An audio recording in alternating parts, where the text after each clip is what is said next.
Avis à la population montagnarde, ou pas.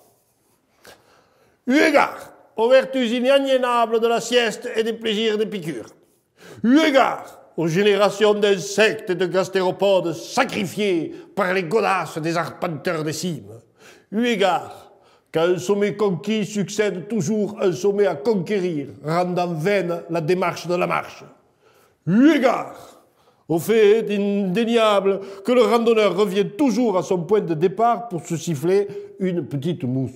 Bon. Eu égard qu'il est plus gratifiant de n'être que l'homme qui a vu l'homme, qui a vu l'homme, qui a vu l'ours, plutôt que d'être l'homme qui est monté au très anonyme pic de la Grave. Oui. Bon. Eu égard au fait qu'une jolie randonneuse est plus agréable à côtoyer dans la fraîcheur d'un gazon fleuri que dans la mâle sueur d'une escalade sportive. Eu égard, enfin, au fait que les refuges et leurs bières fraîches ne sont pas faits pour les chiens. Nous, éclectiques montagnards des monts Pyrénées, poètes des chemins écartés, flâneurs des champs de bruyère et autres amateurs de bonne chair, appelons ce jour à la création d'un comité révolutionnaire pour la randonnée résolument et absolument contemplative, le CRAC, dont le siège intangible et inaliénable est fixé au refuge d'Ambéis, les années paires, et à celui de l'étang d'Arin, les années impaires. Chacun des signataires de ce manifeste s'engage solennellement à article 1, à ne jamais marcher autrement qu'en mettant un pied devant l'autre. Article 2.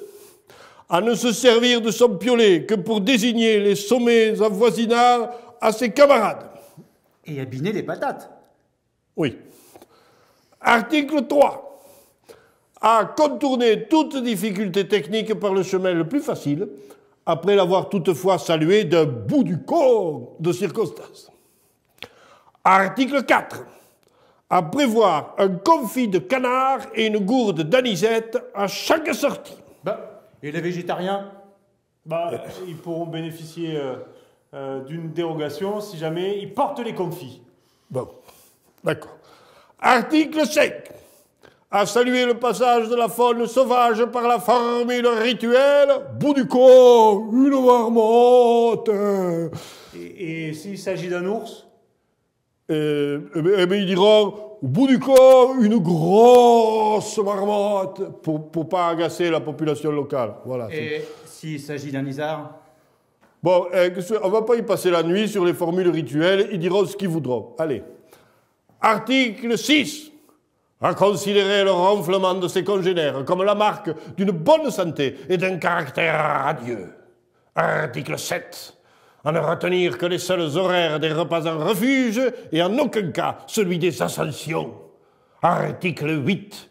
Les seuls dénivelés reconnus par le CRAC seront les montées d'émotion devant une fleur sauvage et la descente d'une bière à la terrasse du refuge.